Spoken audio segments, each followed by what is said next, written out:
joining us, but we will make a start so that we can keep to time this morning.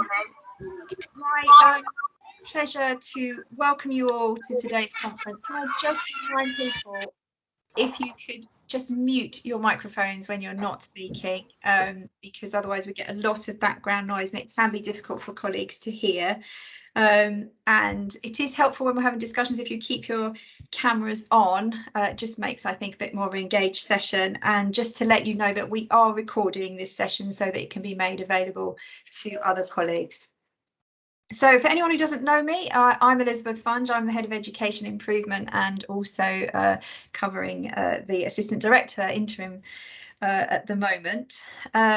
Really pleased to see so many of you with us here today.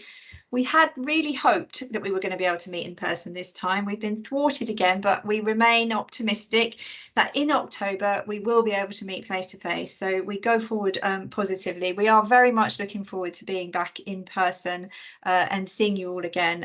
And also, I know myself, Jonathan and colleagues are very keen to be able to have the opportunity to visit more schools as we go into next year as well and get that out and about. I'm only going to take a few minutes myself, just a few introductory comments from me. The first thing that I wanted to say was just a massive thank you to you all. There's been some negative comments in the last few days, I think, about the roles of schools through COVID, really unhelpful. And I just wanted to say thank you for the hard work and commitment of all school leaders throughout this last year.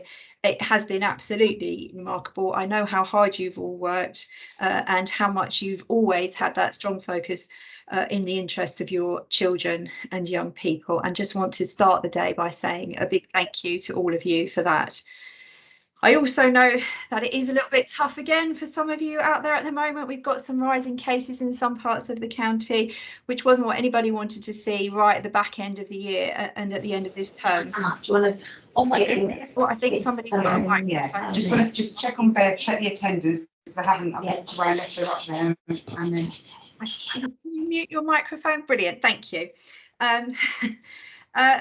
And just to say, I know, some schools have not been able to go ahead with transition activity, sports days, all of those things that are really important at this time in the academic year. I know that you will be disappointed by that. And I know that you're also looking so creatively at how you can adapt and go ahead in whatever way that you can. The summer holidays are just around the corner, so please do hang in there and we'll all come back hopefully refreshed in September.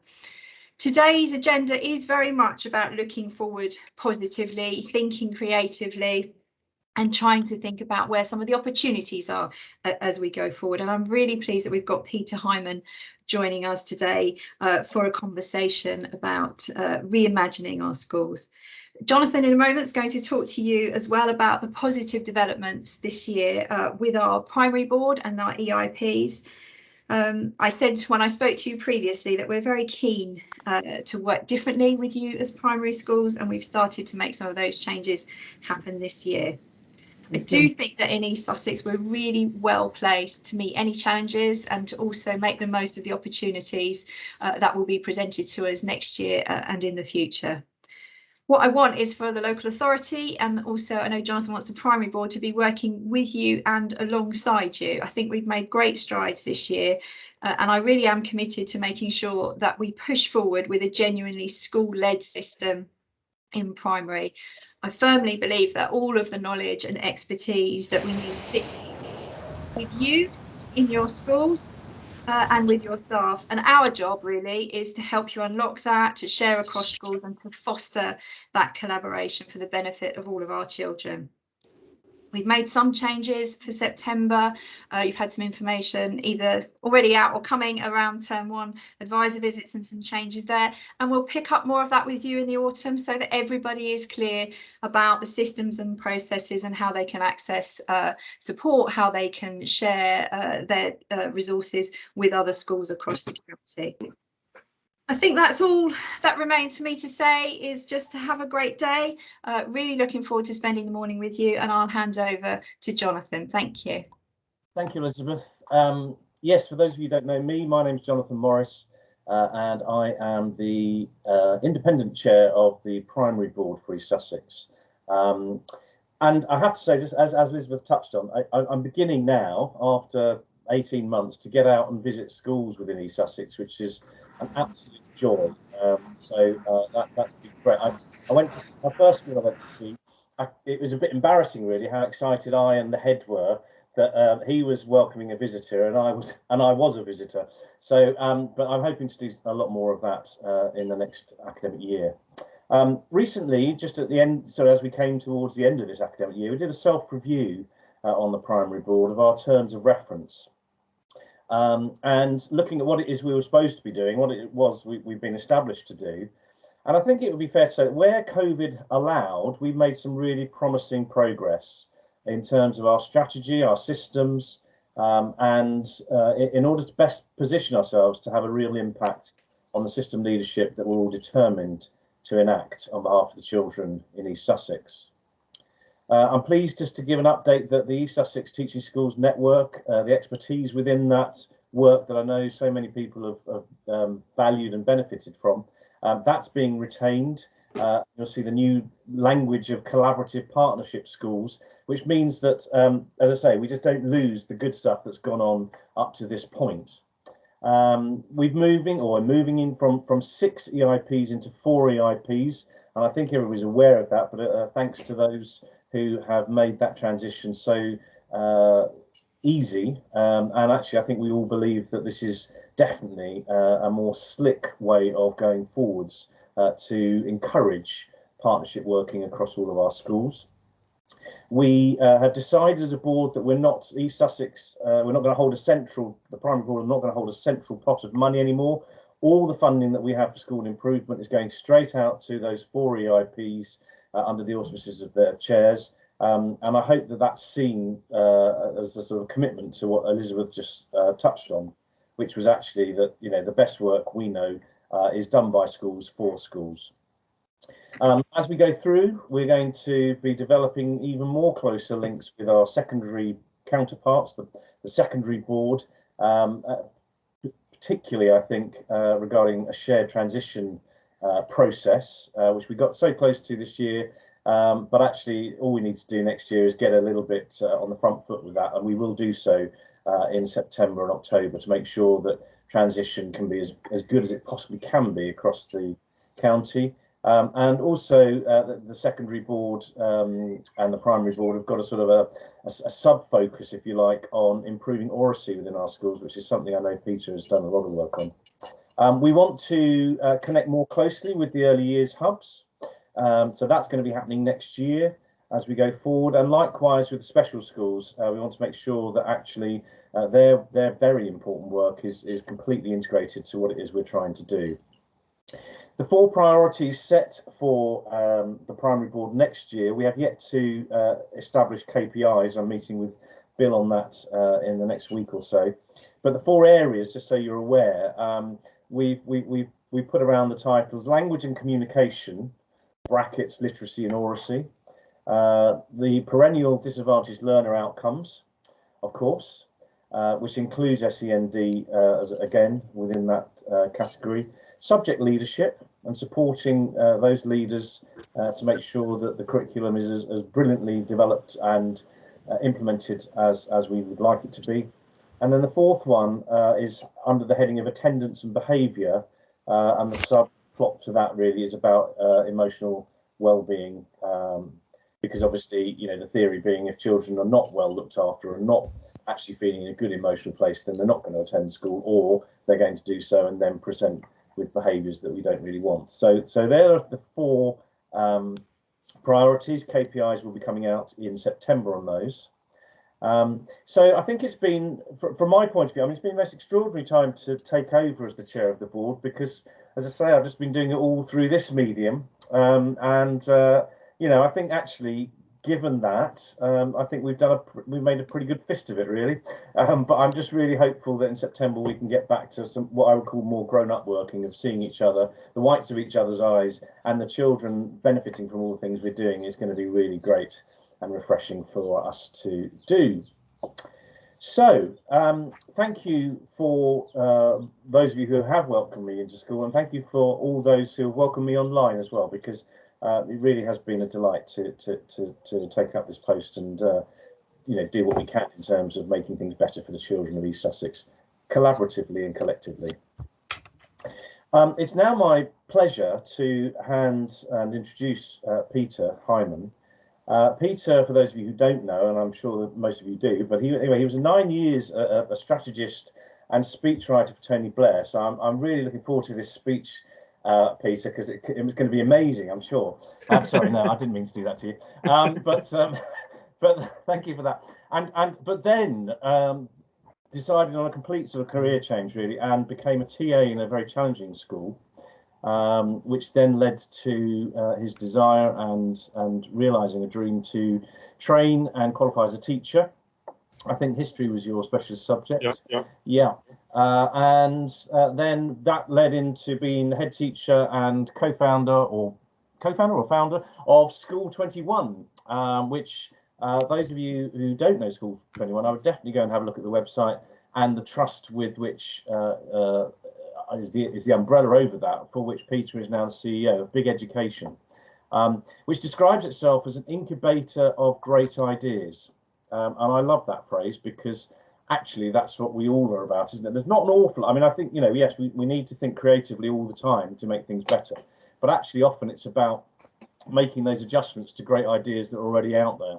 I was interested that here we are, and Peter's going to talk about reimagining schools as we come out of the pandemic, and I saw yesterday Sir David Carter has been doing some work on that, and he's talking about his desire would be more evolution rather than revolution, and it's going to be really interesting to hear what Peter's views are about how we should reimagine schools and how we should position ourselves as we come out of these most extraordinary times. So Peter, thank you so much for coming today. We really appreciate it.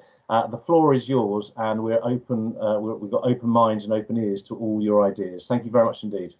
That's so kind, Jonathan. Thanks for that wonderful introduction, and thank you, Elizabeth, as well.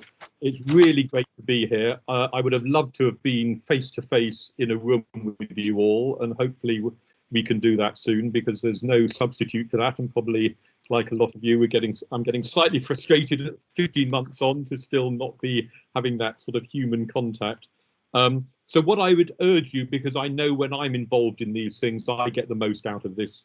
And it echoes what Elizabeth said, the more people who can sort of be visible on screen, that's great for the speaker, like myself. And I'm also very guilty in sessions like this of half doing my emails and a little bit doing other things. And what I would say is, hopefully this can be a time where you just lift yourselves out of what you've been immersed in. If you're anything like our schools, I mean, School 21, which I co-founded, as Jonathan said, we've got 150 staff because we're a 4 to 18 school. 39 are currently isolating. So you can imagine the cover implications of that. So that's part of where my head's in, but I'm hopefully for all of you now, this next 1.5 hours can get us thinking about some of the reconnecting with the purposes of education, which I think a lot of us have reflected on in this difficult time, and really thinking about what the possibilities can be going forward, because I remain incredibly optimistic despite all the difficulties, and I think collectively we can, you know, really do something special. And I think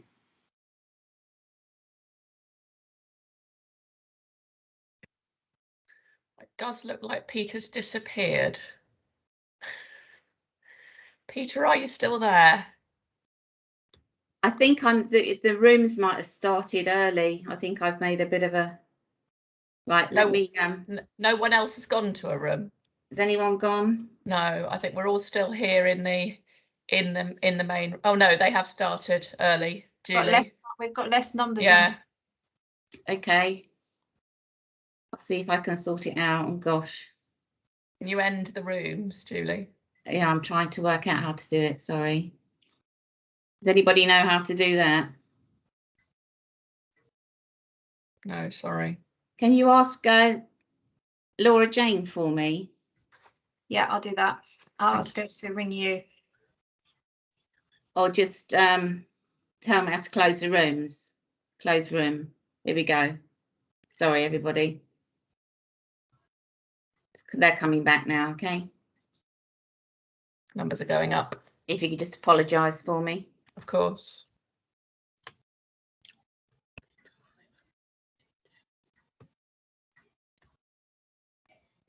Very much. Peter, yeah. Can I just stop you there? There seems to have been a technical fault where people went to the rooms. So some of us remained here, some of us disappeared off to breakout rooms. Yes, I thought something. So our apologies for that, but we need to rewind what you were saying a little bit, please.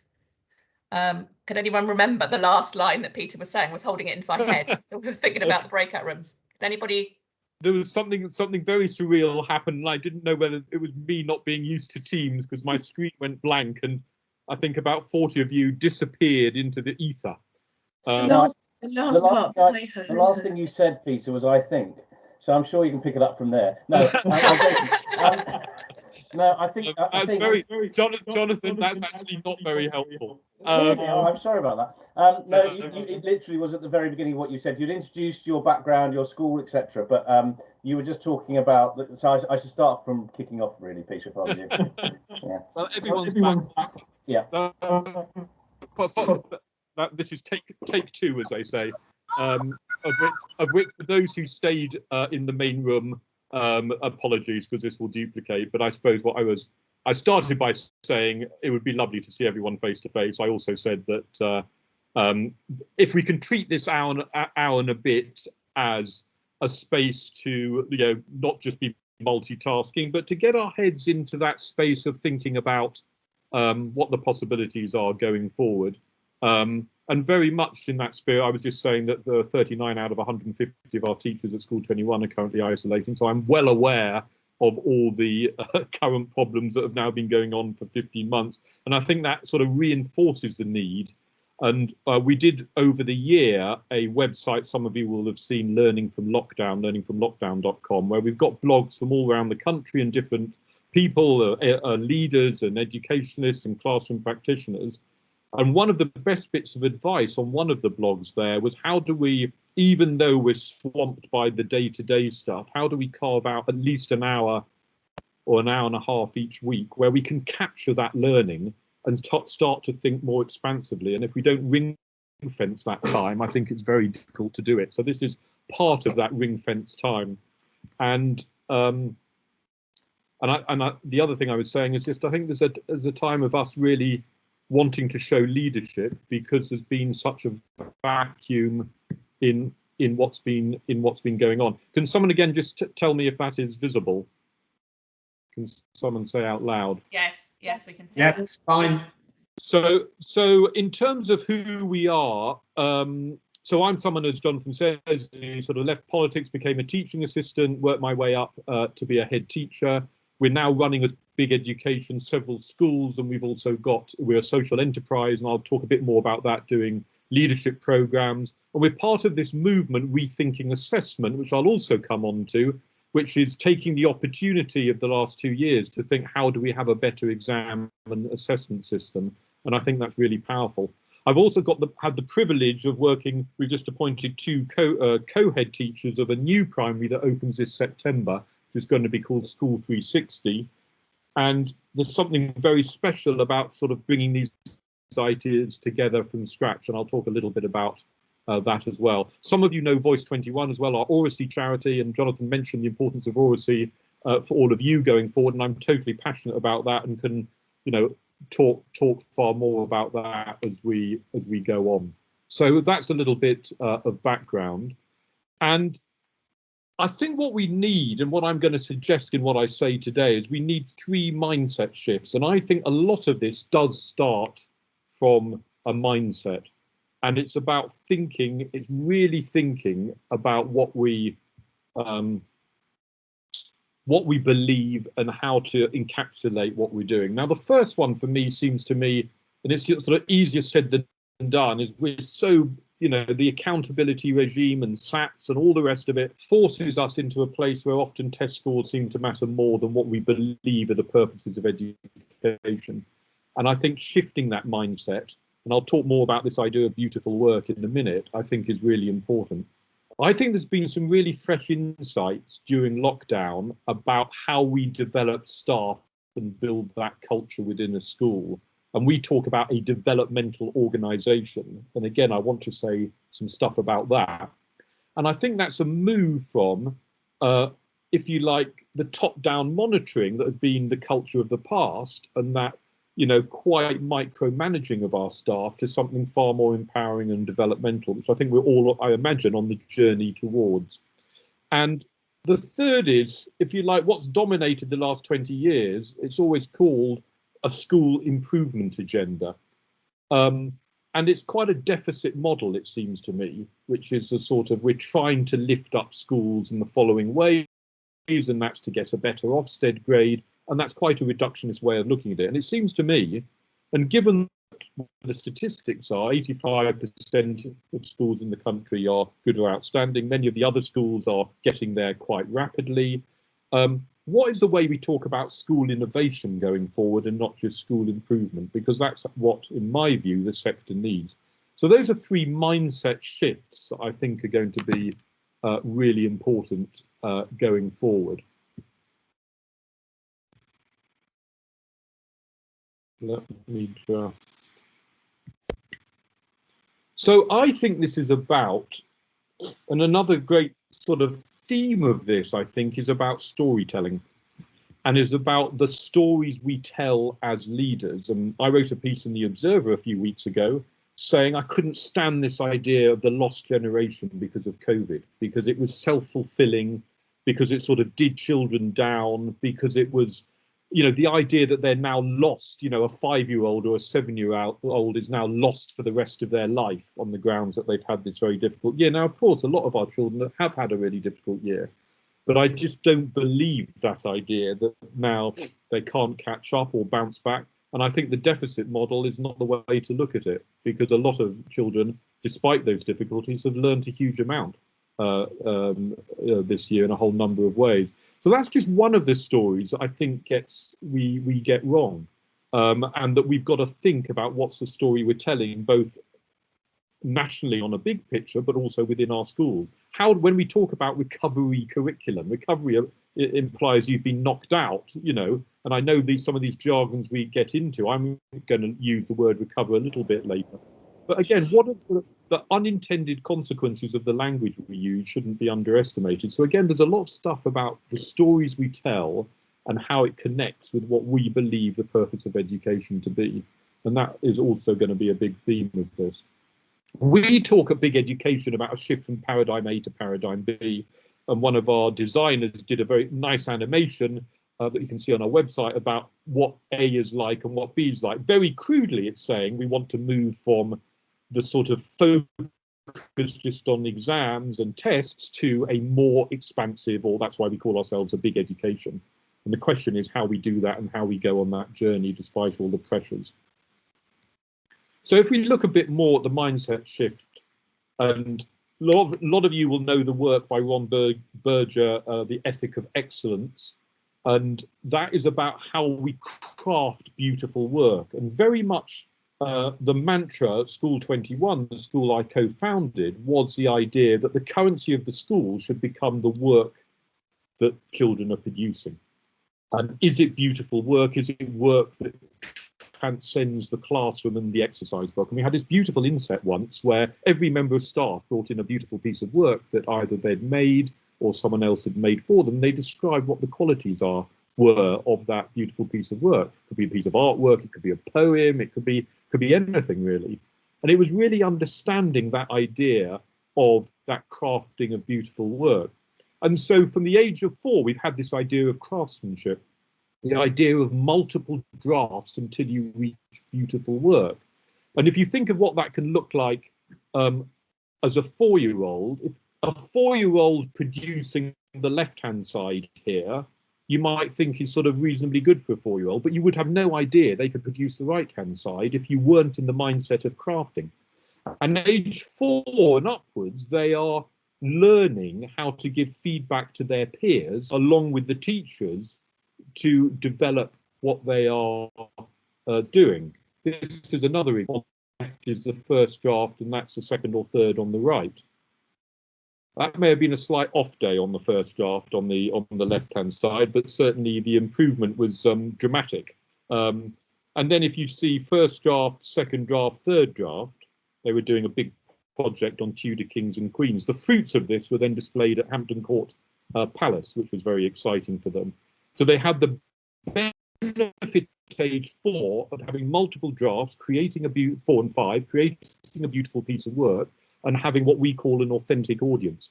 So it's that spirit of, and then if the discussion in school is about the quality of work, and different members of staff are saying, well, how did you get that out of your children? So that the conversation, the rich conversation, is about the quality of output, then you're in a different game than just sort of rag rating your class and for all the data, which of course you need to do in the background. I'm not saying you don't do it, but it's a more empowering way of thinking about it. One of my party pieces, we had this on the corridor into School 21 for the first 2 or 3 years, was to say to visitors, because we were 4 to 18 school, what, and these were sort of haikus, what year group do you think produced these haikus? And looking at the language of them, it was all about Stratford and the community around them. They also took the photographs, incidentally. So they were trained how to take the photographs and then do the haiku as part of a project. And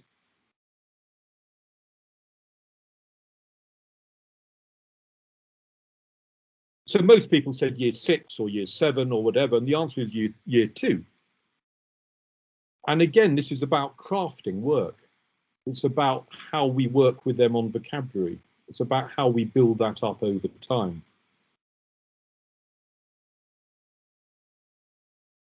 And it was based on our 6 attributes that we started the school with.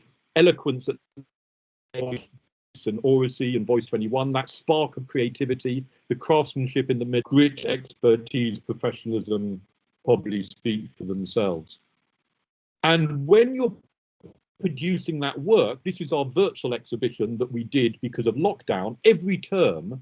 And when people like Ron Berger asked, what's the single big to work in this way with this currency? And the answer is to have an exhibition at the end of the year. Parents and the community, because as soon as you lift work out of the exercise book, as soon as you're making an exhibition out of all the artifacts, and I think primary generally does this, but primary school is better than secondaries where it sort of never happens. But even so, that intentional, having an outcome, having an authentic audience, having an exhibition where children stand next to their work and explain the story of their learning and how they came about the work and what they struggled with and the drafts. It's a very, again, a way of changing the currency of what's happening. So all of that is just by way of sort of getting into this space of thinking again about the purposes of education. Now, if I was in a room, I would ask for a show of hands, and I can't do this here, so I'm going to ask you to put this in the chat in a second. So these are the 4 historic purposes of education, and I've asked a whole series of audiences over the last 2 or 3 years where they start from, where they gravitate to. You might say, well, all 4 of these are important, but I want to know where your heart lies, where as an educator, which is obviously quite pushed at the moment by the government, passing on the best that's been thought and said, the knowledge rich is human potential. John Dewey and many others throughout history have said this is the ultimate aim of education. Is it about preparation for a meaningful career and work? Or is it you will know the work of Frere and other people? Is it about social action? That is the liberator about freedom. So I'm just going to ask you now to put a number in the chat so that we get a flavour of, as I say, I can't just do a show of hands if I was in a room. So can everyone just now, when you can, just literally put, do you gravitate, is your starting point 1, 2, 3, or 4? And of course there is no right answer to this question. It's just a real interest where you gravitate towards. And I quite like, it's quite nice to see these numbers just appear as if by magic in the chat as people are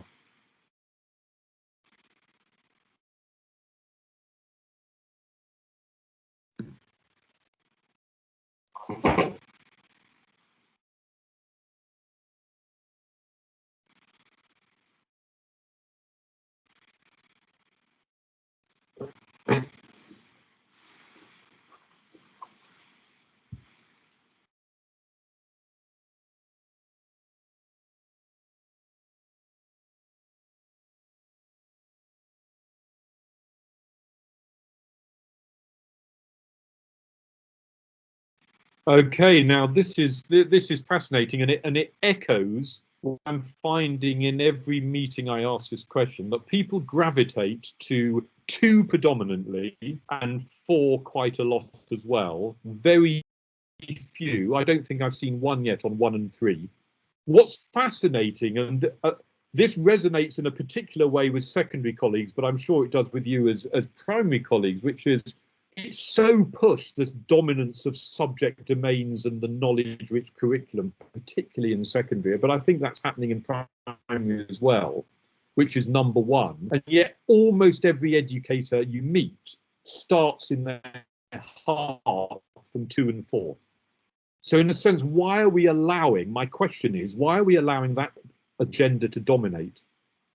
That education should now be about, if you like, just passing on the best that's taught and said. No one says knowledge isn't important. Learning about Shakespeare or great scientific discoveries or the history of our country, of course that's important.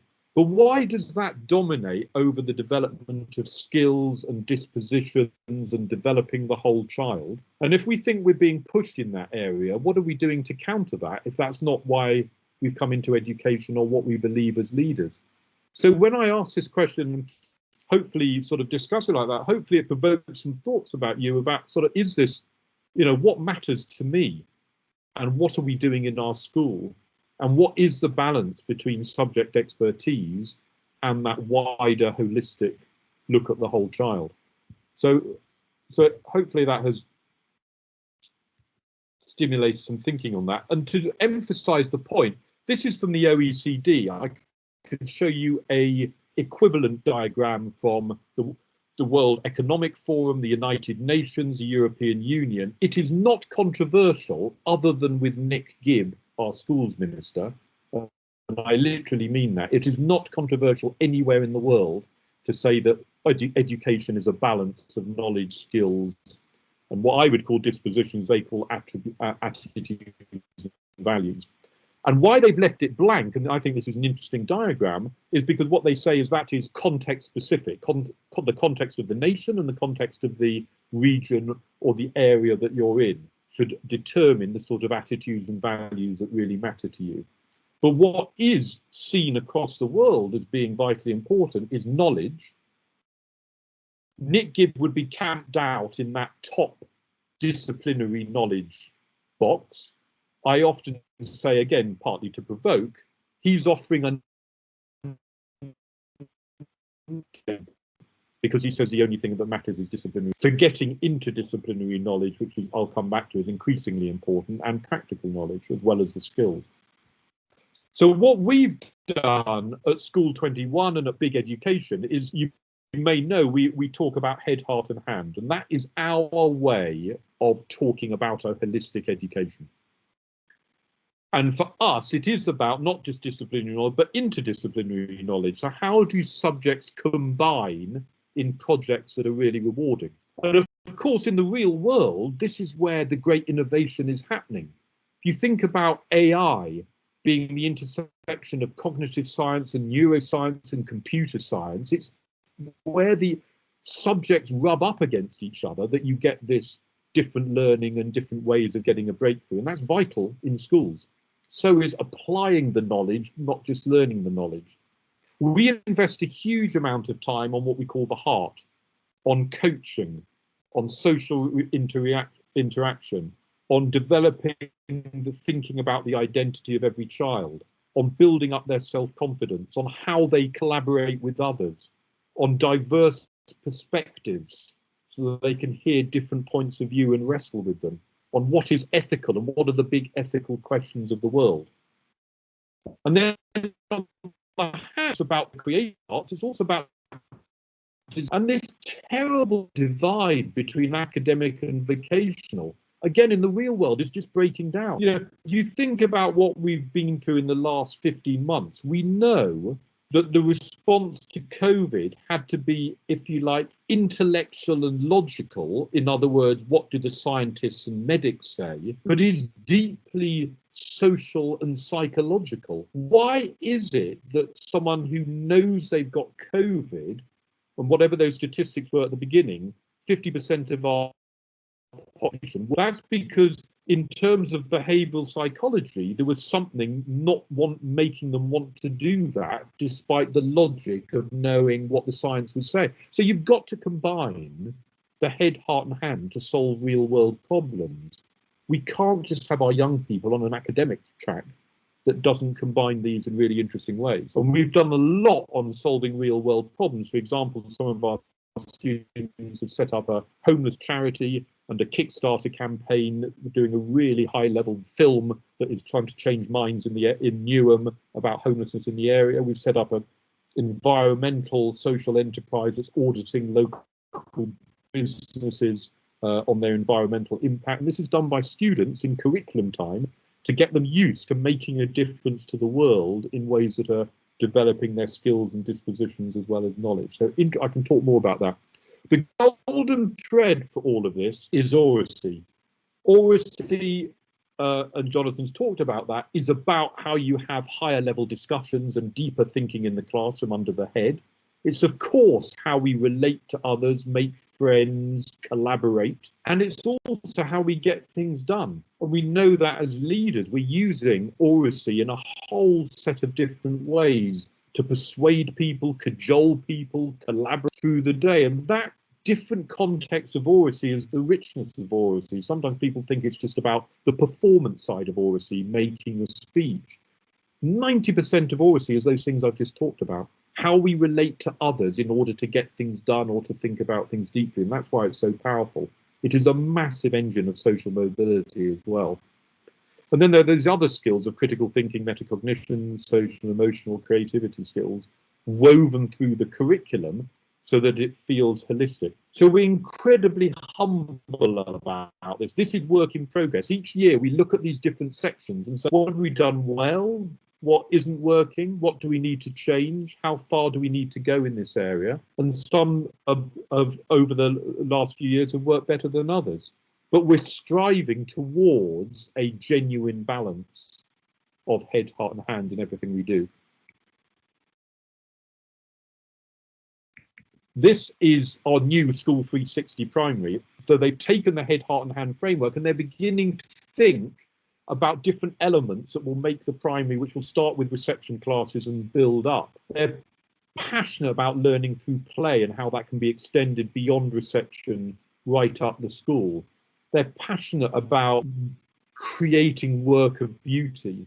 There's a deep strand of social justice, and it's really important in an area like Newham with huge diversity and deprivation of how can we impact the community in positive ways. And so the exploring problems that matter gets students from a young age, children from a young age, wrestling with real world problems in the community that they can take. So that is some of the ways. This is a very work in progress. The school that doesn't open until September. This is a sort of second draft of something the co-heads are working on with myself and others to try and put their stamp on the head, heart and hand type framework and what it looks like in practice.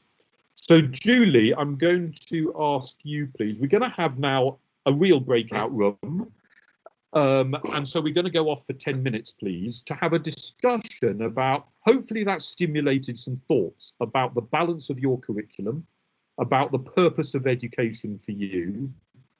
And I'd like you, please, you'll be allocated to a breakout room to have a discussion, maybe nominate a chair, and also it'd be good to have someone who can feed back briefly when you come back into the main room. What are the ingredients of an expansive education in your school? So how does this resonate with you, the head, heart and hand? And what is the current balance?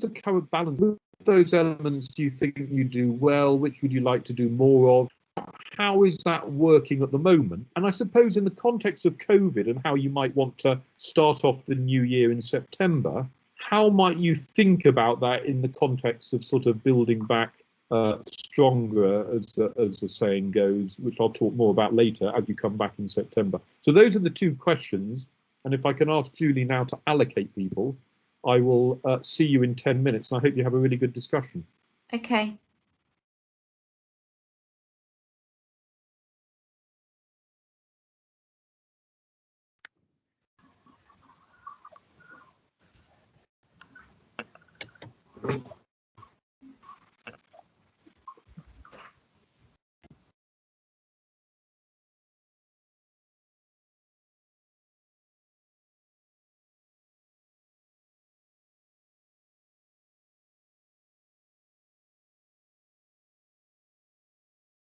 Right, Sasha, I think you're still with us, aren't you?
Hi, Gemma. They're in breakout rooms at the moment. Can you hear me? Yeah, I was in it. It just kicked us all out, so that's why I've had to come all the way back in again. Couldn't hear anything in the breakout group.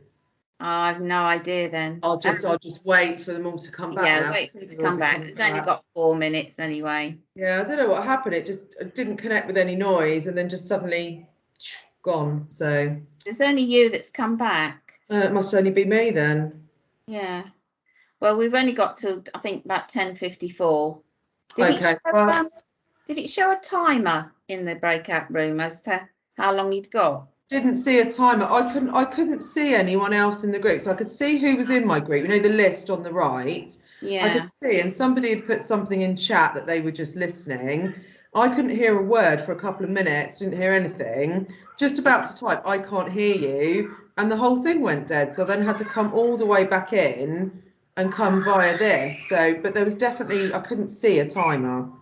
Yeah. Good old technology, eh? Joys of technology. Well, I'll wait then. I'll go and get a cup of tea then. Yeah, and I'll wait for everyone else to get back. Okay, see you. Thank you. Cheers.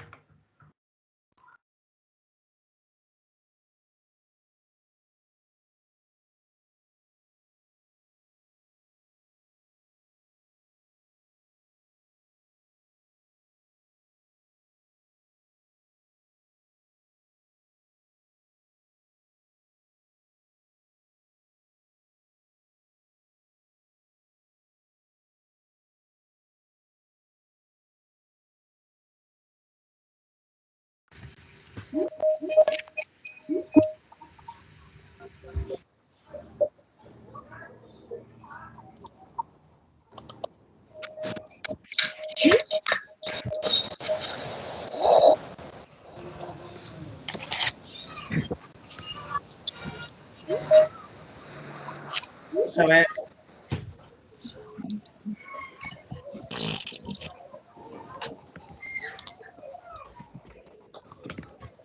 I think we're all just coming back into the main room now.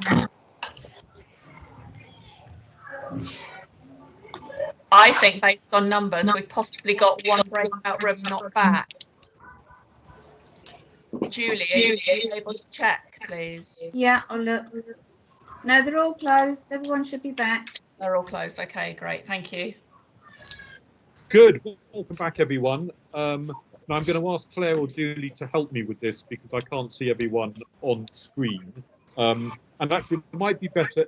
It would be good if people unmuted themselves. If we can't do it that way, if we could put names in the chat. It'd be good just to get a flavour of the discussions. I was involved in a really interesting one in my breakout room, so it'd be good just a couple of points that you were reflecting on in your groups, please. Who wants to? And can I ask anyone who hasn't just to mute themselves, anyone else, so we can hear a bit of background noise. Who wants to unmute and just reflect back from the group, please?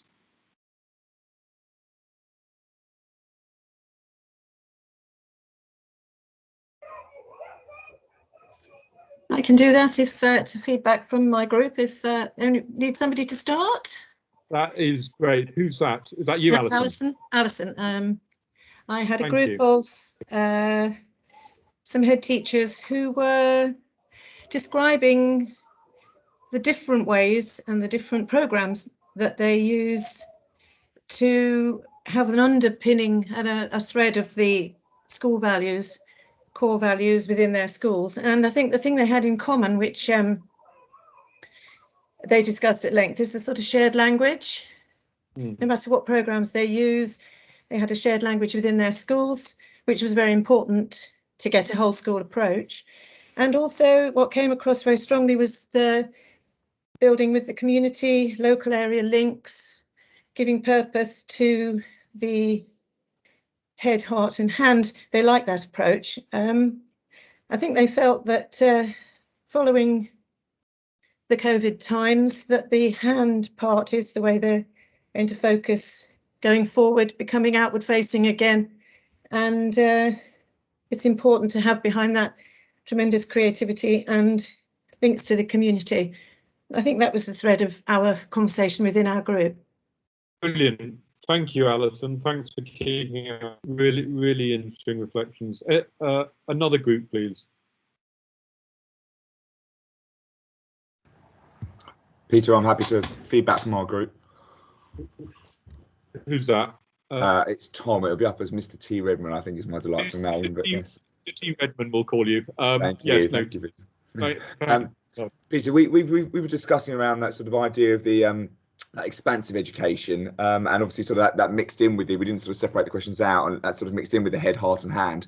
And I think it was quite sort of clear from the schools and what people were saying that we feel that we're in schools, we're delivering that head, heart, and hand in its various forms, different names, whatever every school calls it.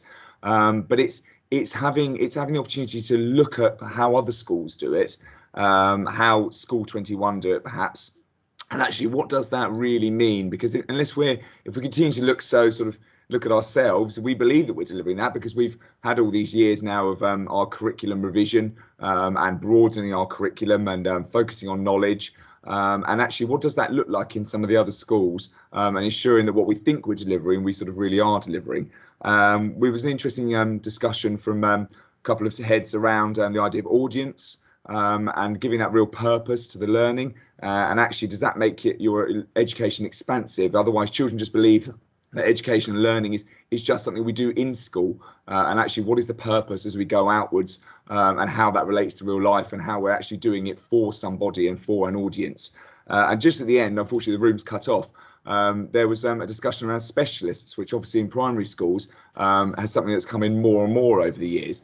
Specialists in different subjects. And I'm actually in the early starts of an all-through school, like School 21, and the idea of secondary specialists and what they can give to us in the primary sector, and how we can benefit from their deeper knowledge, as I always describe us a little bit as a jacks of all trade in primary, and how those specialists can give that expansive education with that greater knowledge that they have.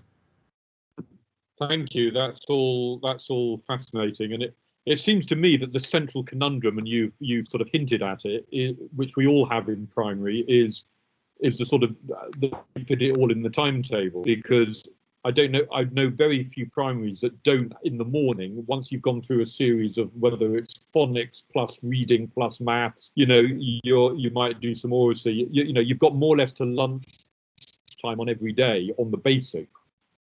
And then in the afternoon, you're playing around with, do you do interdisciplinary projects or versions of creativity, or do you do single subjects and wherever, anything else you want? So it's all concertinaed, isn't it? And there's fine margins about how you fit it in, which I think is an enduring challenge for all of who else could come in? Thanks for that, Tom.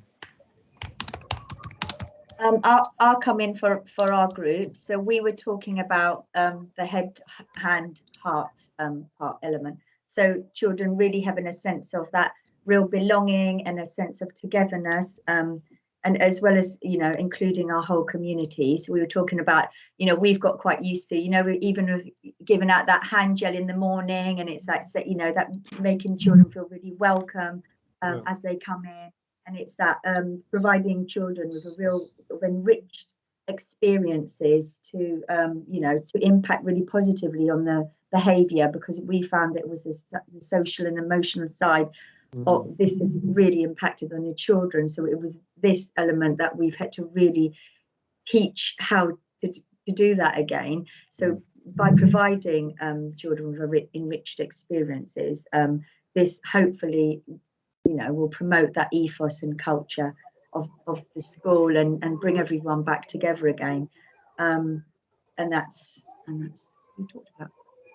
Brilliant, thank you. And I can see that COVID has made this, happen in a far more sharp way, I think, for everyone. I'm happy to give feedback for our group. I'm Steve, and unless anyone else in my group wants to. We were really, really impressed with the whole philosophy, and it's something which we would all totally subscribe to. And obviously, setting up a brand new school, you've got a clear mandate, Peter, for this philosophy and this ethos, which we would all subscribe to.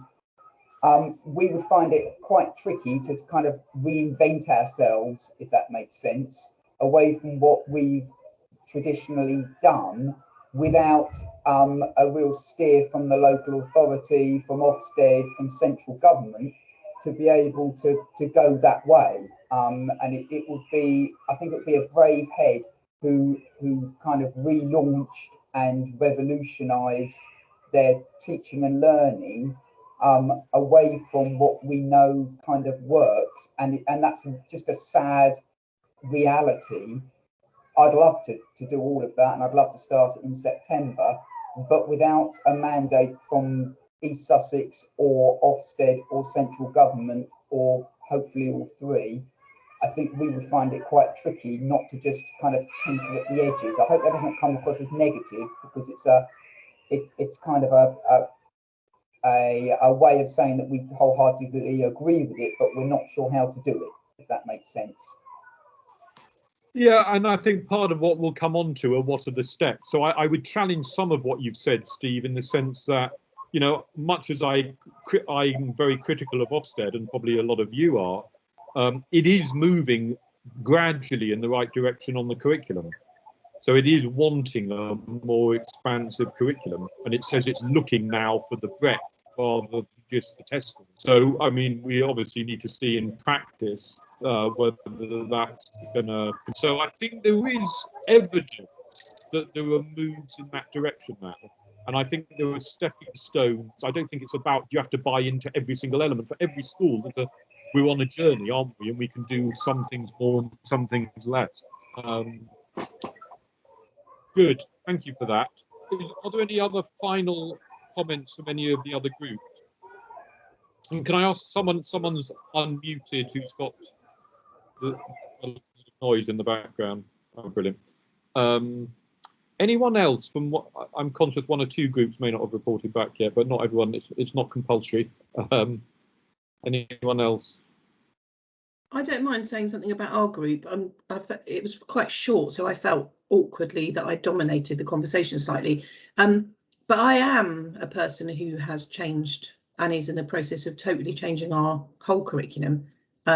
So there was quite a lot of conversation about bravery from the other heads, sort of directed towards me and the decisions that I've taken in my school. But we've looked at a curriculum project that we've been working on with East Sussex around the work of Jonathan Lear and the Monkey Proof Box curriculum. I'm thinking about curriculum design for sort of creative thinking and independence.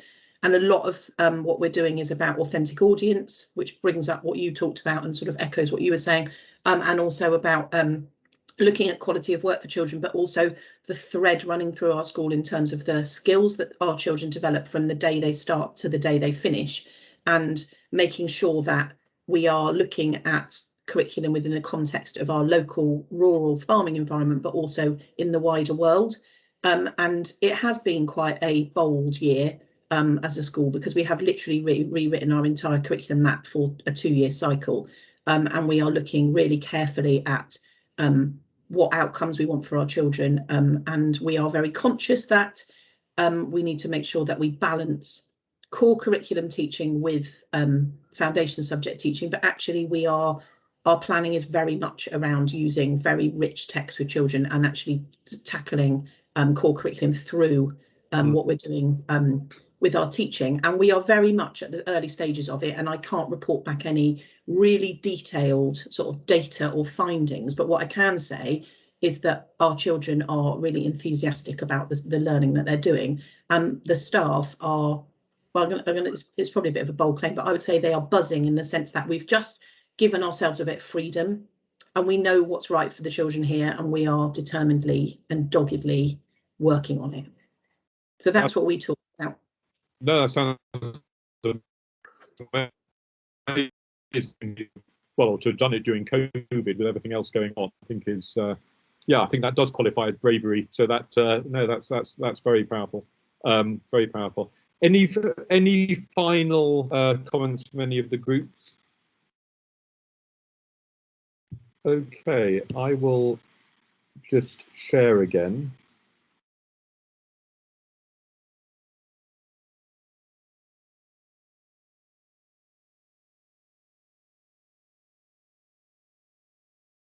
Again, can someone just is that sharing? Yes, that is. Lovely. So, and I'm going to do this mindset shift too. So we've talked a bit about the purpose, and you've had a breakout room about head, heart and hand, about the purposes and the curriculum within your school. And that is about thinking about what's the currency of your school and what the balance is. And there was a lot of interesting discussions about that. So now I'm going to do this one because I want to dwell on the third one, which I think is the most relevant for how we position ourselves for September. And we're doing a lot of thinking about this in our schools. But I just wanted to touch on this because I think a lot of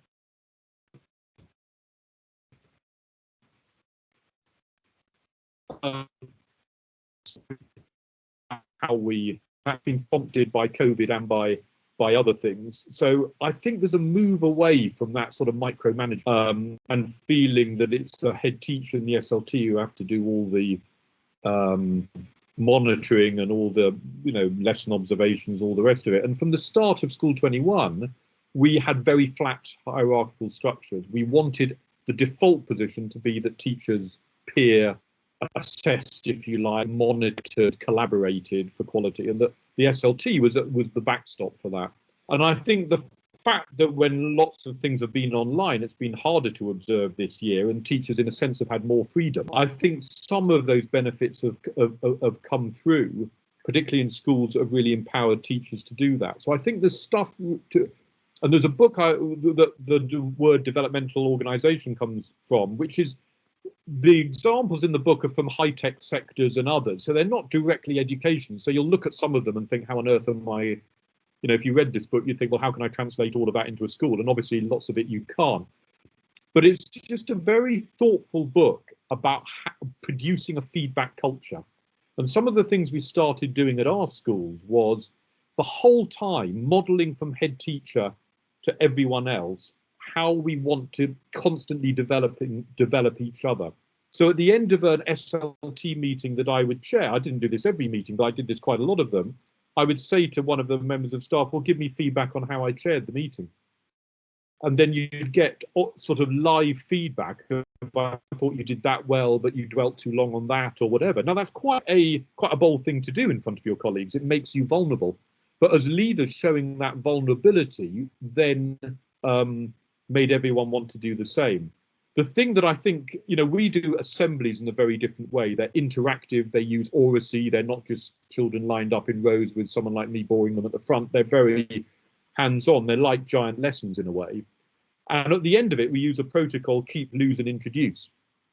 So we have a little huddle around whoever's presenting, and they give rapid fire before going back to lesson. What would you keep from there? What would you use? What would you introduce? In a way, that's revolutionary, because most of us go through our career doing assembly after assembly, and particularly the more senior we get, no one ever gives us feedback. They might say, well, that was a good assembly, or that I found that interesting. No one would actually say, why on earth do you pace around so much?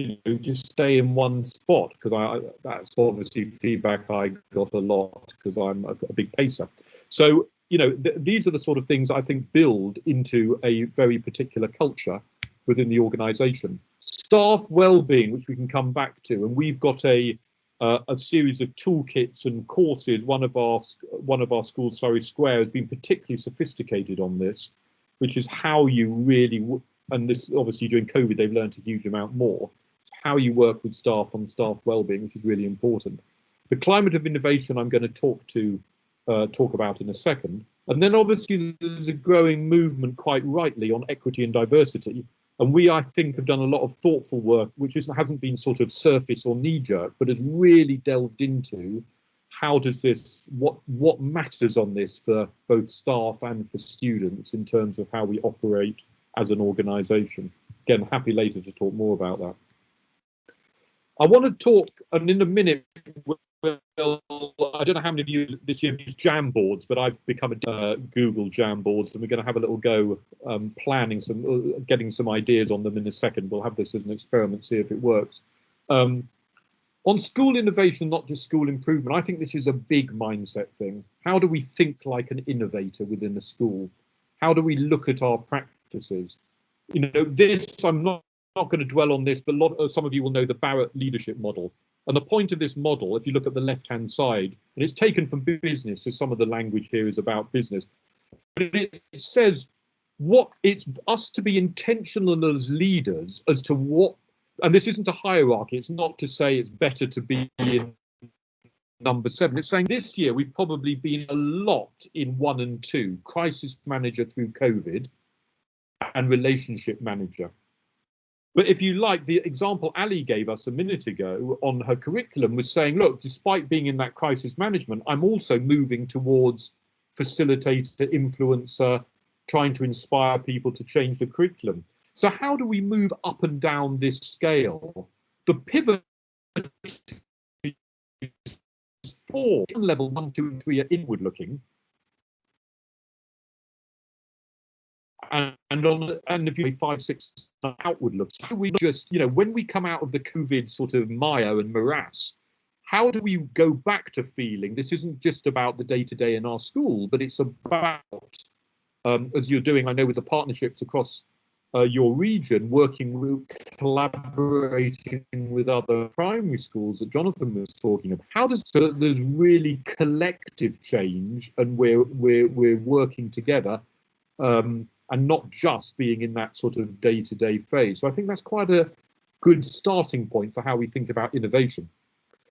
I could talk more about this, but I won't now, in terms of double diamond thinking, which is how you think like a designer. And I think this is a really important mindset. So if we've got a problem in a school, how do we really get underneath what the problem is? And how do we horizon scan? The great thing about design thinking is you dwell on the problem before we, you know, if no one's doing homework in year 3, we don't spend very long really thinking about why they're not doing homework. We try and find a solution. If lunchtime is a complete mess and a shambles, and it's too noisy and chaotic, don't spend the quality time often on what are the multiple reasons for that happening. So design thinking forces you then to pilot solutions rather than jumping to sort of one solution. So it's a very good way of thinking about innovating, and it is usable for classroom teachers as much as leaders. What I mean by the mindset of an innovator, I always use the lunch queue. If you're on duty in the lunch queue as a teacher or whoever it is, if you're in a delivery mindset at the bottom of this rung, you just want to be looking. If you're in a vigilant mindset, I've made up these titles as you can see, you might say, well, I'm going to let a senior leader things. If you're in a questioning mindset, you might start to think while you're getting slightly bored on this duty, well, why don't they queue on the other? Why are they queuing there and not there? So how do you start to sort of think about that?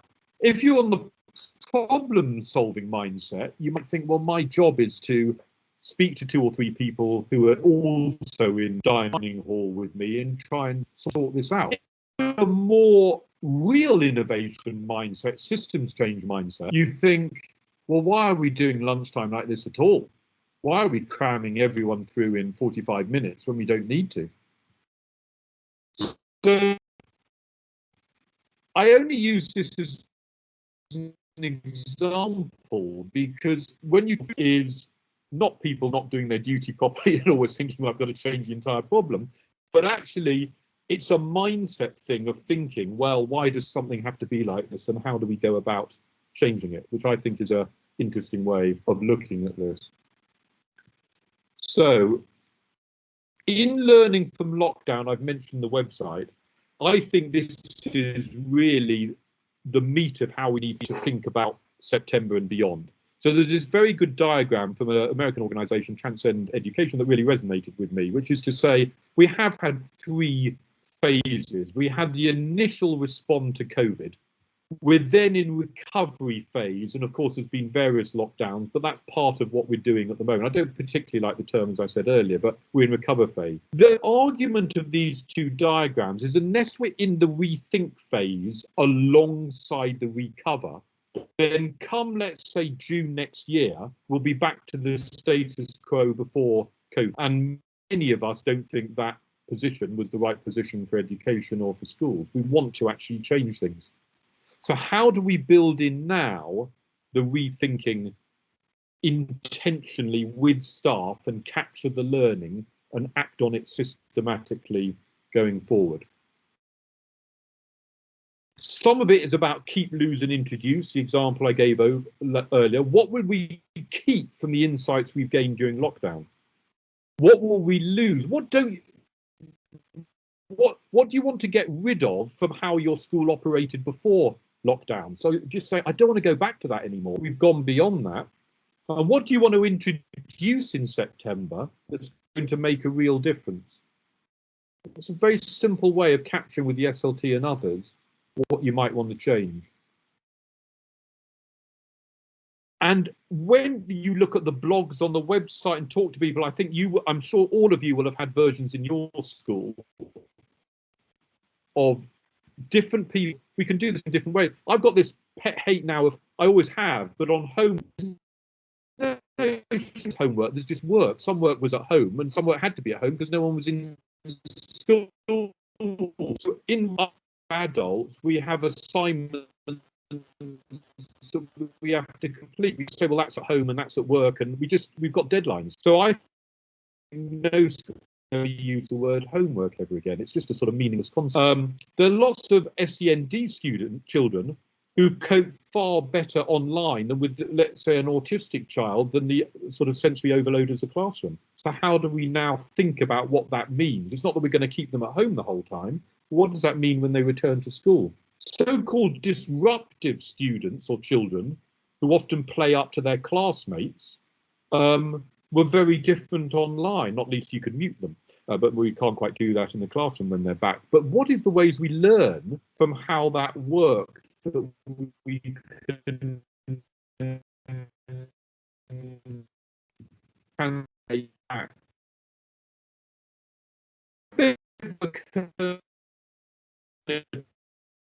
Before COVID, and now it obviously should be second nature. We can just put we do parents' evening in a completely different way from now on. There's obviously stuff around flexible working. Professional development is fascinating. Teachers who've been at home have logged in to professional development all around the world because you can on Zoom. So it's opened their horizon courses in different places, and some have taken advantage of that in really interesting ways. A whole series of ways in life should not get to normal in September. There's genuine learning that we've all had. We often use the framework, and this is a very useful one we found, of content, people and process. And I'm going to ask you to do this on the Jamboards in a minute. In terms of content, what have you learned in the last year that mean you want to change aspects of the curriculum or aspects of classroom practice or aspects of assessment? So how should the content of what you're doing change? In terms of people, how do you now want to work with staff and develop them in different ways? How do you want to work on staff well-being in different ways? Processes, I've just mentioned some of them. How do we want to work, or parents' evenings, or use technology because we found it so useful in the last year? And that is quite a useful frame for what we're doing. And I often then put it in a grid like this of saying, and we're going to do this now, what are the quick wins in this area that we can do in September? What will take more medium-term change? This is partly the answer to what Steve was saying earlier. How do we sequence this and do this in stepping stones rather than in big bang ways so that this makes sense going forward? Incidentally, all the slides are available for you if any of these things are useful. And then how do we make more structural long-term change? So on the Jamboard, I'm going to try and put them now in the chat. And what I'm going to ask you, because last time I had a lot of people on one Jamboard, it sort of overloaded. So what I'm going to ask for is, we'll see if this works, is in a minute, if everyone, what I've just done.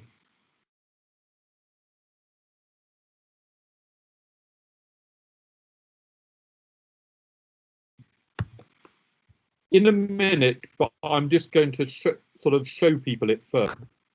But in a minute, I'm going to ask people who, has that gone in the Jamboard? Not gone in the Jamboard, gone in the chat. No, not yet. Okay. Oh, there, it's just come up. It's just come up. Oh, I'm going to do right. The first one, anyone who's got a first name between A and J, can they go on the first one? This is obviously not particularly scientific, as you can see. And anyone who's got a first name between N, so it was A to M for mother for the first one, and N to Z for the second one. They are identical. It's just so that a Jamboard doesn't overload. In a minute, let me just before you get on that, let me just show you what they are. I don't know how many of you have used them. Let me just. So can everyone see the Jamboard? Can everyone see some? Does it say content? Yes. There is just a slight delay, Peter, for you to be aware of. I think it's possibly your end because a number of people are experiencing it. But yes, it feels like at times the internet is just dragging. I don't know a better way to describe it. So sometimes some of your speech is condensed and some of it sometimes it's rather drawn out. Sorry. No, it's fine. It can't be helped. It's just, yeah, we've got a slight delay, but we can now see the Jamboard. Thank you. Okay, so on the Jamboard, I've put here, there are 4 slides: content, process, people, and quick wins. And please dot between all 4 of them. And for those who haven't used the Jamboard, it's very intuitive. Down the left-hand side where my icon is, there is a sticky note. And on the sticky note which comes up, you can do it in different colours, and please choose any colour that you like. You write on it and then just press save and it comes up on the Jamboard. It's as simple as that. So it's like a post-it note. And you can work on any of and I've given some prompt questions at the top left-hand side. So on the content, I'm saying, how might the curriculum change? And you'll see they are anonymous, these post-its. So no one needs to be sort of reticent about this. Just bung whatever ideas you've got on a post-it note, a separate idea on each note, as you would do if you were in a room with post-it notes, and then just move between the 3 or 4 to add whatever you want. So if we can start doing that, first Jamboard for A to M, second N to Z, and as I say, put whatever you want, whatever stickers we want. We'll have about sort of 5 minutes or 7 minutes just to bombard this with whatever you can. Okay, is that clear for everyone?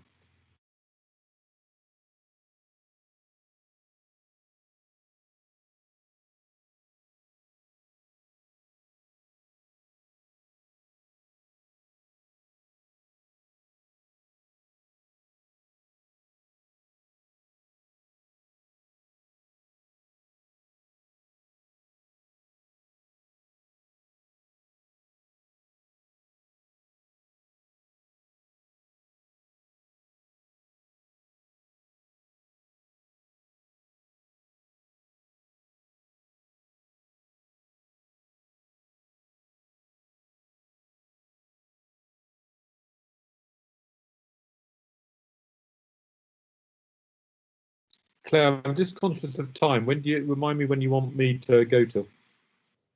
11:40, but we've got a couple of minutes around that to play with, Peter, if that'd be helpful. Yes, I might need that. Okay, thanks. Thank you. Thanks.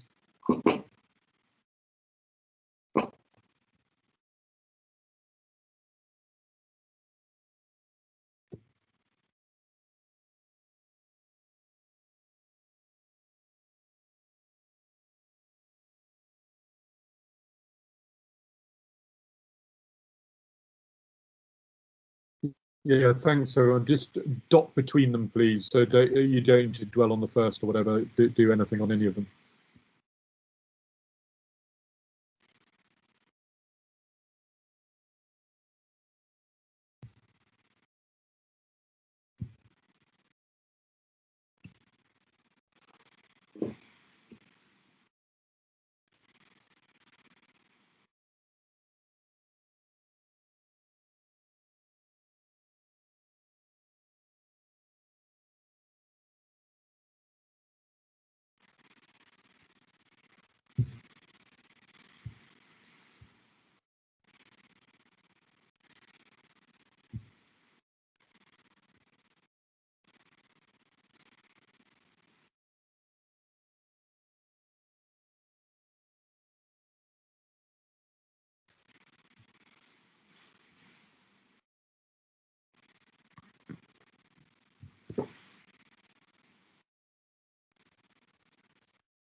Yeah, some great ideas there.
I think this is going to be a great resource for you all, because there'll be some great sharing here. Process, like interesting, just very practical things about, you know, the start of the day or staggered starts, or how lunchtime's working, or, you know, that you want to keep. It's interesting, something like lunchtime seating plans is something that you've brought in and now want to keep, or, you know, some really good, interesting, practical suggestions here. Ways of doing online learning.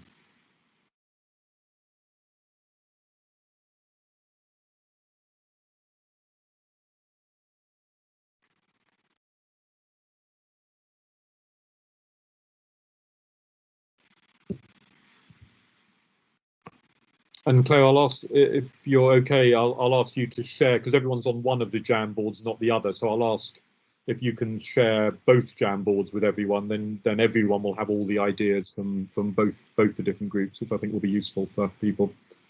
Absolutely, thank you. Okay, we'll just give it another couple of minutes.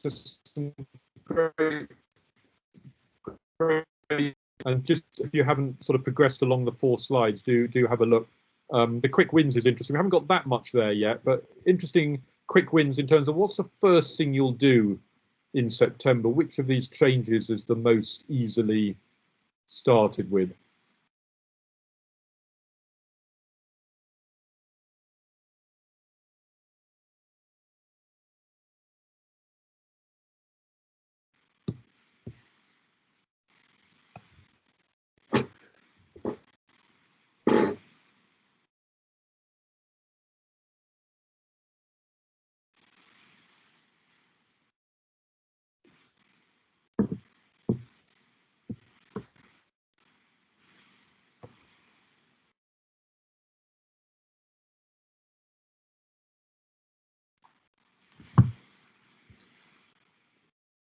Okay, I think we're more or less, am I right? We're more or less done here. It'd be good for everyone just to flick through, and I'll try and pick out 1 or 2 of the 1 or 2 of the themes. I mean, there's quite a lot on connecting the curriculum to real life, and a number of you have mentioned this in the discussion today about rooting it more in the community, which again we've had to do more of during COVID this year. There's stuff about the blended learning and how that might continue, and the use of technology. So that's really interesting. I'm just looking at the other one. More outside learning. We've obviously tried, you know, it's been safer to be outside than inside. A lot of you will probably have versions of forest schools. Despite being in inner city Newham, we're doing a tiny forest school in our new school. But that idea of outdoor classrooms and what that looks like, I think there's something in the power of outdoor learning that we can continue with. And more on community links. On processes, I've mentioned a couple, but online parents' evenings, homework and how it's done differently, different ways of collaborating with parents online. So there's a lot there in terms of processes. And I said earlier, there's a lot about the sort of logistics of how the day works, how lunchtime works, how you interact with parents, how you provide them with videos. Governors' meetings, should we never have them or do we want them face to face, or would we just prefer to be at home and do them all remotely? There might be some simpler, better way. Depends, I suppose, on your governing body, how much you want to see of them face to face. So, and then on people, the action research, empowering staff to be involved in action research, CPD through the National College and others, links with secondary schools. So there's some interesting stuff on CPD here. Let me just check on the other one. A wellbeing focus for all staff, different ways of doing PPA. So I suppose what I would say on this is it's all about how we capture this. And if that's useful, doing that sort of people process content and then, you know, quick wins, medium term, and it's then just spending time and getting working groups within the school of thinking, well, who's going to be in charge now of ensuring we embed this change that we want to happen on technology, on the curriculum, on outdoor learning? And almost getting an agreement maybe with the SLT of what are the 2 or 3 things, I mean, that's what we're doing, that make most sense, that we will have most impact with in terms of where we want to go to it. So that's very much how we're thinking. I hope that's useful, and sharing those things. You've got now a bank, all of you, of different ways of thinking about that. Let me just return to my final couple of slides. Sorry, there's sometimes a delay on these.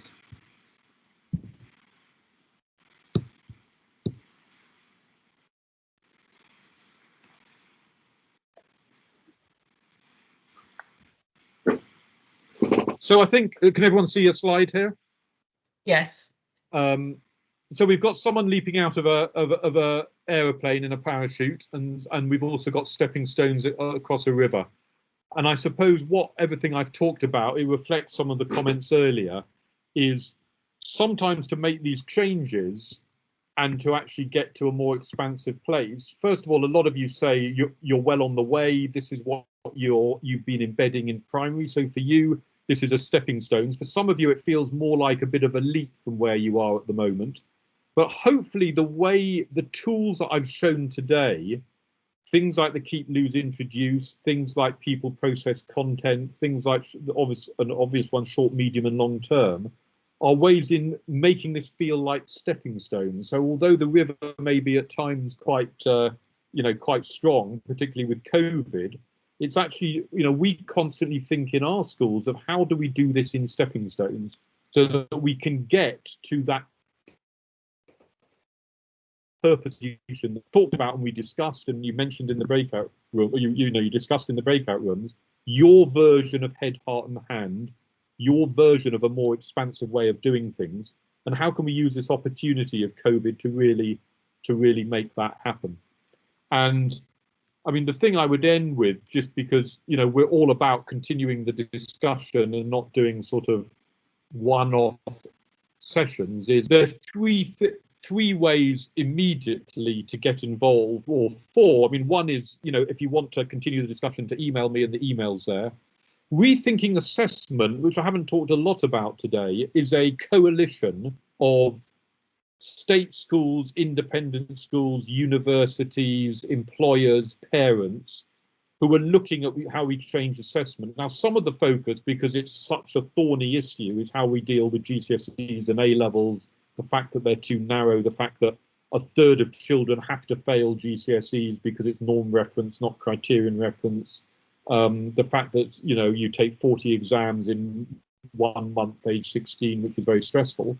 But of course, there's an equal movement to change SATs and make that a more expansive way of assessing young people at year 6. So if you go to rethinkingassessment.com, there's a lot of materials there. And we're also looking for schools to pilot some new thinking in the autumn So again, get in touch with me or go on the website if you've got an appetite for thinking about how we do assessment differently. But there is there's a real movement of people, spurred on by what's been happening over the last couple of years. Then we've got a leadership program called the Big Leadership Adventure, which is a 2-year program, which is about developing more expansive leaders and leaders who want to think in this way, and with various tools that we provide to make that possible. And one particular offer for this September is we're piloting something called the Big Team Adventure, or Big Innovate, which will have innovation at its heart, which is working with SLTs and groups of SLTs on how, as schools, we might want to go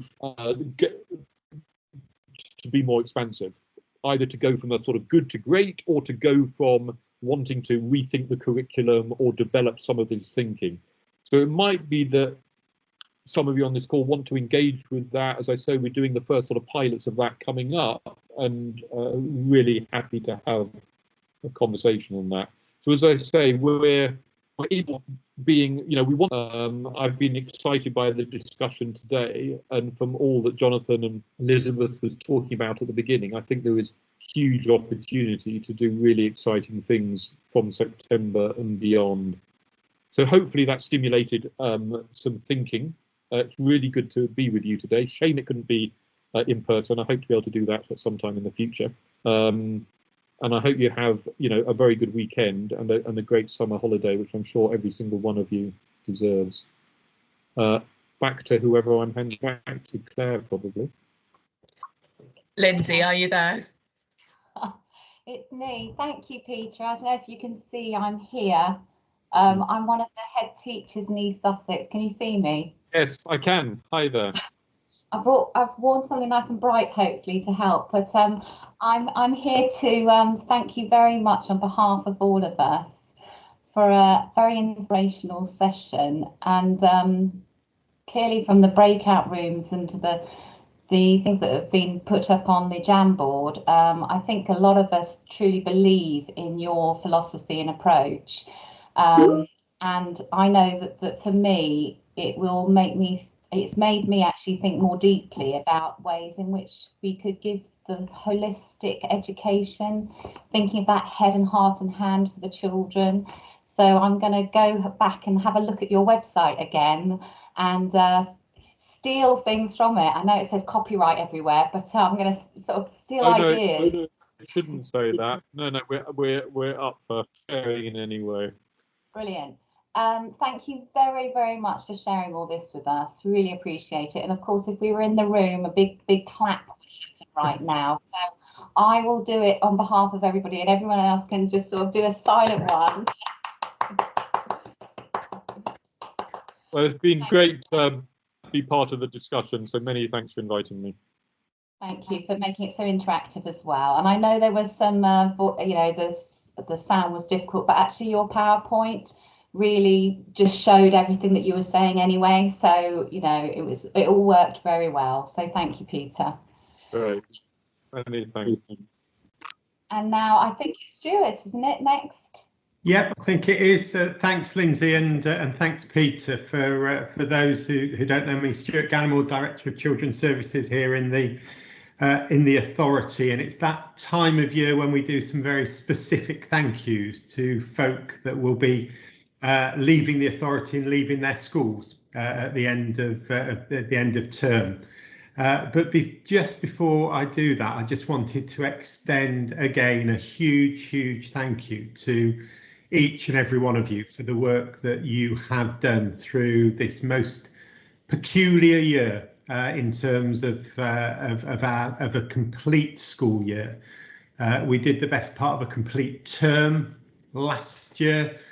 This year we've done a complete term, and at different points the nation has been locked down, but the continuity of schools has been there all the way through, with schools open for the duration with different groups of children, and then bringing more children back over different times. And so you know, it has felt at times that the work you have done, the work we have done as an authority supporting you, has been despite rather than because of the best endeavours of our colleagues at the DFE. But as one head teacher said to me, Stuart, I don't know what you're worrying about. They'll give us this nonsense and we'll turn it into something that works. And I think that is personified through the head teachers of this authority and the leadership that you have shown, not only into your schools, but as someone was saying in the breakout group that I was in, within your communities, where time and time again, parents and families have looked to you for the answers beyond what could reasonably be expected of you as leaders in learning. But we couldn't be in the place we are today if it hadn't been for each and every one of you. So a massive thank you for what you've done for the children and the families in this authority. And I think today's been a really useful springboard thinking about Peter's work in terms of those things that we want to stop doing, those things we want to continue doing, and as a result of our experiences, those things that we're going to start doing as we move forward. So thank you each and every one of you. But now I just want to turn to four heads that won't be with us when term resumes in September, and I totted up that between Joe, Angie, Barbara and Christine, you've got 62 years of headship between you. We will be a poorer place for not having you around and the experiences that you bring, because each and every one of you operates beyond your school in terms of sharing your skills and expertise with folk right across the county. And Joe Hellett, who started as the head teacher in Sacred Heart back in 2012. Before that, had the first headship was at Mountfield and Watling back in 2003. And again, Joe absolutely demonstrates that willingness to provide mentorship to colleague head teachers at the start of their career, and we all know how important that is right throughout the county. And we've got Angie Wellman, who started teaching in Grove Park School back in 2000, becoming the head teacher of Grove Park in 2013, and again as a member of the Strategic Management Board for Special Schools, which is where I first got to know Angie, has been a real stalwart in terms of wanting to develop learning and expertise and share that right across the county. And Barbara Gill, who started her head teaching career at Netherfield back in June 2004, a real champion of system leadership, willingly took on the executive head role at Mountfield and Watling when that school was in need of help and support. And again, in your role as an LLE, you have been, really open to supporting colleagues again across your locality and the broader area. And as a CHT, you've led on the curriculum development across the LE, and again that mentorship to support new head teachers. And lastly, but no means least, she was one of the first head teachers to open her door to allow me to visit when I was newly arrived in the authority. Christine Terry, who became head teacher at Harbour Primary and Nursery, which then was known as Grays School, back in on the 1st of September in 2005. And again, as an experienced LLE, willingly took on the headship at South Down Junior, whilst whilst it was still Grays where you were working, and committed again to continued professional development for all your staff and for those in other schools. Many people here, and if we were in the room together, would know you as your time from chairing the primary strategic management board for a number of years, and would have been and stood at the front of the hall on many occasions as you chaired our very successful primary head conferences. Again, someone who has absolutely been up for sharing and at personal sacrifice, being there for colleagues time and time again. So again, to each and every one of you, I just want to say a massive, massive thank you. I wish you well in the next phase of your lives. Retirement doesn't kind of cut it, knowing what you are all like, because I'm sure you have got many plans and many hopes to fulfill at that point when the world returns to a more normal place. So again, at this stage, if we were all together up at the golf club, there would be a crescendo of applause by way of thanking to each and every one of you. But I will just leave that on the screen in the way that Lindsay did on behalf of everyone else. So thank you all for your contribution. And colleagues, before I hand over to Claire to just do the final bits, I just wanted to say again one final thank you. I won't. I'm actually sat down. I was going to say I won't be standing in front of you again when you come back in September, because I too am stepping away and retiring. But I just wanted to thank you for the welcome you have always given me on my school visits, your willingness to allow me to ask the daft questions, the support that you have provided to me through my 7 years as the director. It has been an absolute privilege to hold that role, and it has been an absolute privilege to work with you and to visit you. We are, I think this is a very special place to work, and it's special because of the people who work in it and their desire and their commitment to do the best they possibly can for the kids of this county. And I know that will continue. And I know that Alice and Jeffrey, who will be taking over on the 1st of September, is really looking forward to getting out and about and seeing you all and meeting you all and working with you all. So I'll shut up beyond wishing you a great summer break when it arrives. And Claire, I think I'm back to you. I'm actually going to pass on to Linda before it comes back to me. Thank you, Linda. Sorry, Stuart, you don't escape so easily, I'm afraid. We all know Stuart's retiring this summer, and I just wondered if you're all aware of what he's done, of how long. So he's been Director of Children's Services here in East Sussex for 7 years, I believe it is now, Stuart. And previously, of course, he was in East Sussex as Head of Safeguarding. I didn't know until I did some digging about you, Stuart, that you've also been the President of the Association of Directors of Children's Services. I hadn't realised you've been doing that right across the country. I think you probably all can tell from Stuart's leadership style that he's always had, practical, direct experience in improving children's lives. It really comes across in the way that you lead us, Stuart. But he hasn't always had the attention to detail that he used to have, because Stuart, in my investigations into you, it's amazing what Google throws up.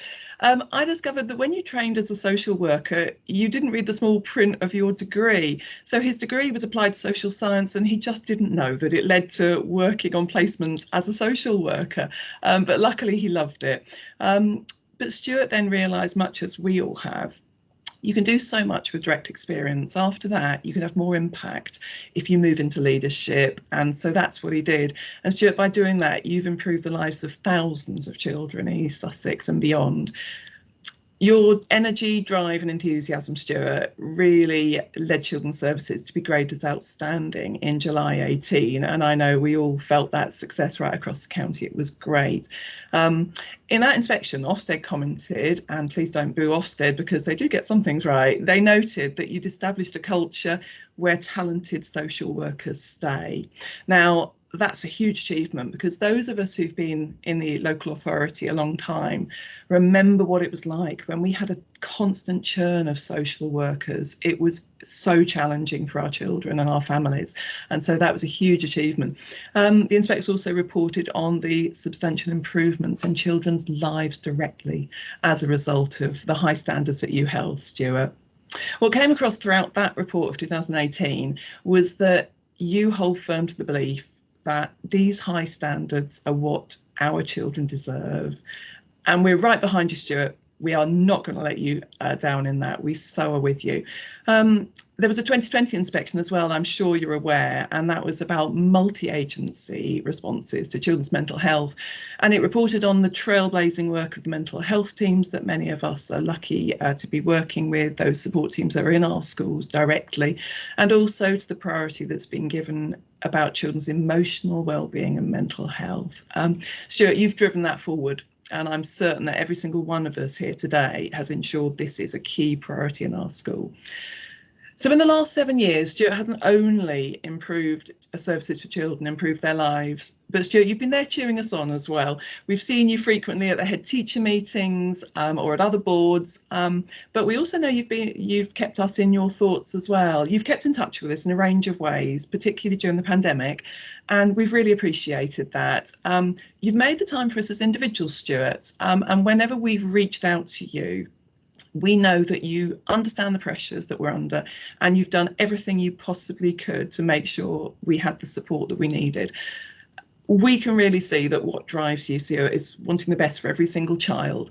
That's why you've been such a great DCS. You're totally devoted to your career and to improving opportunities for children and young people. And we see that every day in the lives of our children at school. We're going to miss your leadership, Stuart, and I'd like to really wish you all a relaxing and happy retirement. And if I could ask everybody just for one moment, so let's try getting that cacophony of applause one time, please. Could we unmute for a moment, please, everybody? And could we please see if we can just give a round of applause to Stuart Gallimore? We'll miss you, Stuart.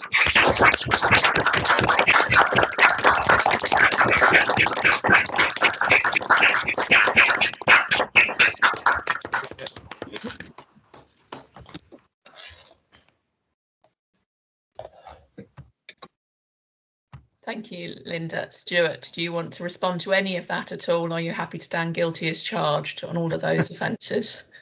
No, I am. That was. It was kind, and yeah, it is humbling, and it is much appreciated. So thank you, Linda, and thank each and every one of you. Thank you. OK, so it falls to me to close the conference. To thank you all once again for your attendance. We will arrange for the evaluation link to be sent out, the link to the Jamboards, the slides and the recording, so that you can replay aspects of that. I know many of you have said how much it's beneficial to your SLT to be able to share excerpts of these conferences. As Elizabeth said at the start, we are so hopeful that October will bring us the opportunity to meet face to face, and are planning an exciting full morning session with lunch, so that there are plenty of networking opportunities to catch up, and opportunities to see colleagues from across the county. Keep your fingers crossed, all of you, please, for as normal a start to September, I'm sure you are, as possible. And finally, echoing what so many of our colleagues have said this morning, I hope you are all able to have a lovely break over the summer, whether you're heading away in a plane, hopefully, or heading away to one of the islands, one of the aspects of the British Isles. Have a lovely break. Who knows what September will bring, but we certainly know as a team we are going into it really strong and really well prepared after the past couple of years. So thank you all. Take care. Have a lovely weekend when you get there, and look forward to continuing to work with you next year. Bye. Bye.